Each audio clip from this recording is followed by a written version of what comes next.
अंतर है। प्रकृति से मनुष्य मनुष्य नजर आ रहा है, प्रकृति से मानव मानव नजर आ रहा है, पर उसके अंदर की जो प्रवृत्ति है, उसके भीतर की जो प्रवृत्ति है, उस प्रवृत्ति से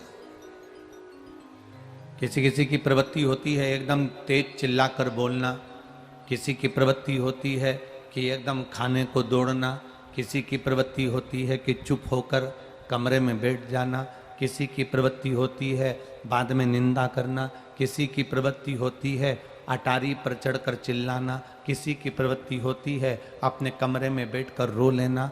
तो प्रकृति से तो तुम मनुष्य हो, प्रकृति से तो तुम मानव हो, पर प्रवृत्ति, हम अगर जरा जरा सी बात में चिल्लाकर दौड़ रहे हैं, हम जरा जरा सी बात में खाने को दौड़ रहे हैं, तो ये हमारी शेर जैसी प्रवृत्ति है, श्वान जैसी प्रवृत्ति।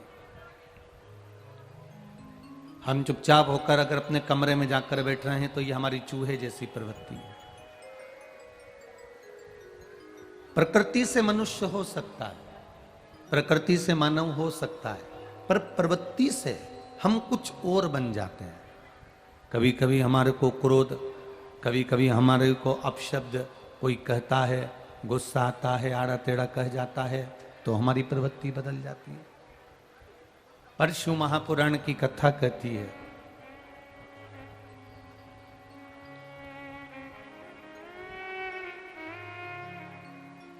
दो जगह ब्रेक बहुत जरूरी है। कितनी जगह? जम के बोलो जरा। दो जगह ब्रेक बहुत जरूरी है।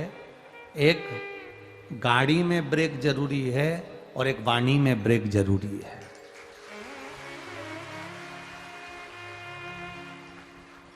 दो जगह पर ब्रेक बहुत जरूरी है, एक गाड़ी में ब्रेक जरूरी है और एक वाणी में ब्रेक जरूरी है। गाड़ी में ब्रेक नहीं होगा तो एक्सीडेंट हो जाएगा और नुकसान तुम्हारा भी होगा और सामने वाले का भी होगा। वाणी में अगर ब्रेक नहीं होगा तो नुकसान हो जाएगा, तुम्हारा भी होगा और सामने वाले का भी होगा। इसलिए गाड़ी में भी ब्रेक हो और वाणी में भी ब्रेक हो, बहुत जरूरी है।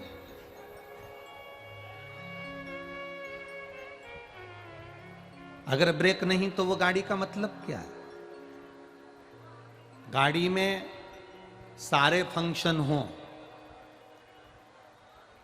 गाड़ी में सब कुछ हो, एसी भी हो, पावर विंडो भी हो, क्लच भी हो, स्टीयरिंग भी हो, खिड़कियां भी हो, दरवाजे भी हो, आगे बम्पर भी लगा हो, नेम प्लेट भी लगी हो, गाड़ी में सब कुछ हो, और अगर ब्रेक नहीं हो तो गाड़ी किसी काम की है क्या? बोलो, जम के बोलो जरा। नहीं।